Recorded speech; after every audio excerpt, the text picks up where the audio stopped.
Good morning, and welcome to yet another adventure of How I Spent the Apocalypse. Now, last night, the temperature got down to 30, which is a hard freeze. But tonight, it's going to dip into the 20s. So what has happened is, you saw me before, I did everything getting ready for a frost. This is what I'm getting ready to finish doing for winter.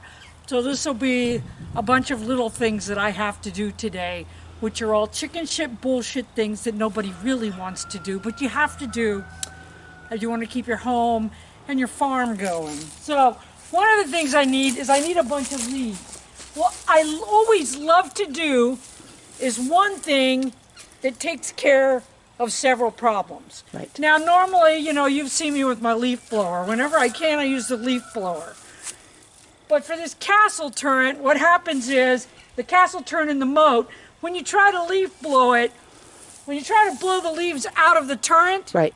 they just all of them blow up in your face and you never get the corners. Right. So you might as well rake it. Plus, when you try to do the moat with the blower, you oftentimes wind up blowing it back into the castle turret. Yeah, so yeah. I'm raking it. Okay, so I need these leaves actually though, for what I'm about to show you has to be done. And it's one of those things that has to be done every single winter time about this time. So, And the moat's dry right now, which is a good way to get them out. yeah, the moat is dry. The moat stays dry 99% of the time. It's mostly to carry off water and to hold water to keep the front yard from... Yeah, this part of the yard used to be a lake every time it rained. Yeah. And now it's not. So Yeah, the moat actually runs out to the bar ditch, and it keeps this part of the yard from flooding. So it actually serves a purpose. Once again, not only is it attractive, and every castle needs a moat. exactly. Come on! If you don't have a moat around your castle, you're not part of the cool kids. You're part of the problem. Anyway, but okay, so I gotta rake these up anyway, but I also need them. And I'll show you why. Okay, so if Lynn will march over here with me. Like I can walk as fast as she does.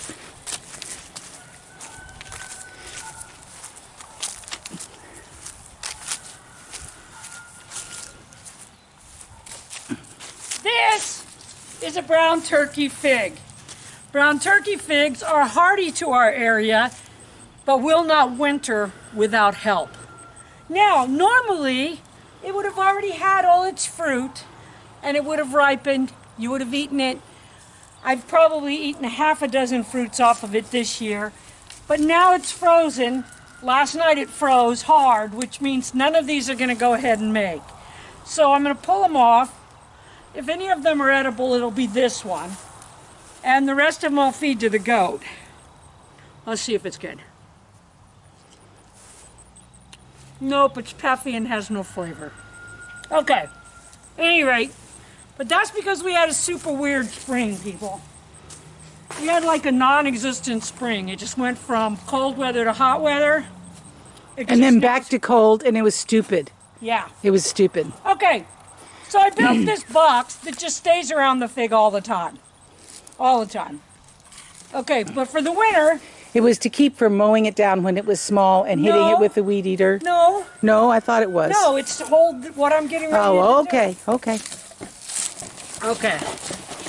So, it does keep you from doing that. It keeps you from mowing. I don't mow over my shit anyway. But, that would be good if you were thinking somebody else ever did it. But nobody else does it around here. I do all of that. So, I know where my plants are. I do all the mowing and all the weed eating, so it doesn't really matter.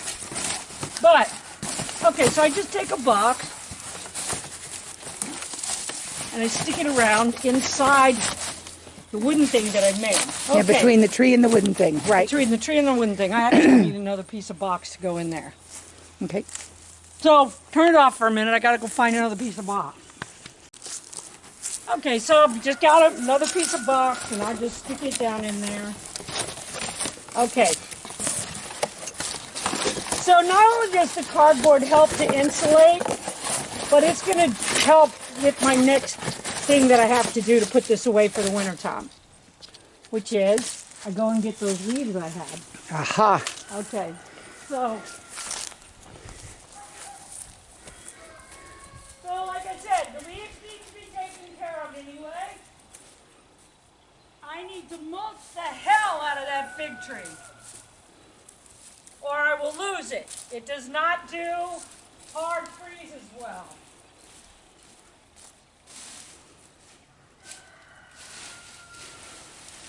And you've seen me use this trick before.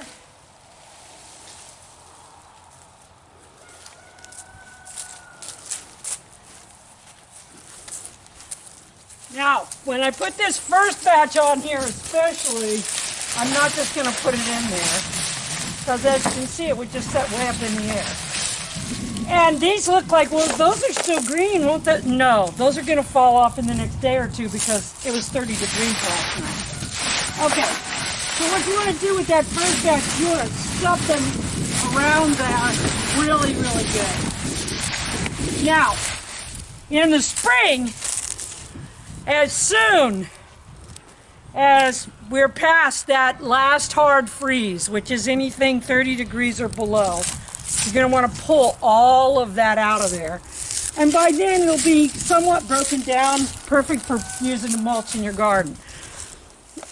And in the spring what I'll do is I will pull this off, clean that all out of there, put this back, and then I'll watch it. Because a lot of this will die all the way to the root, and it'll come back at the root. And then it bears on new growth. So even though it dies all the way back, it comes back. So I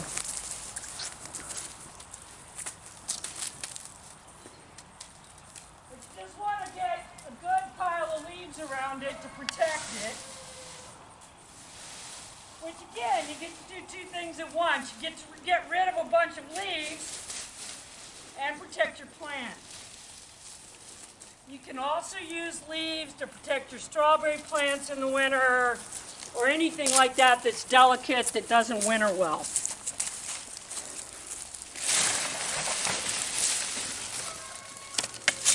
And I will keep doing that, and I will push the first few things down so that it's down tight, makes a really tight thing, and then I'll just fill the whole thing up. Sounds good. So that's item 1 on my agenda for today. Yay. And she's got this fully mulched now, and I'm going to go see what she's doing now. What the next project is.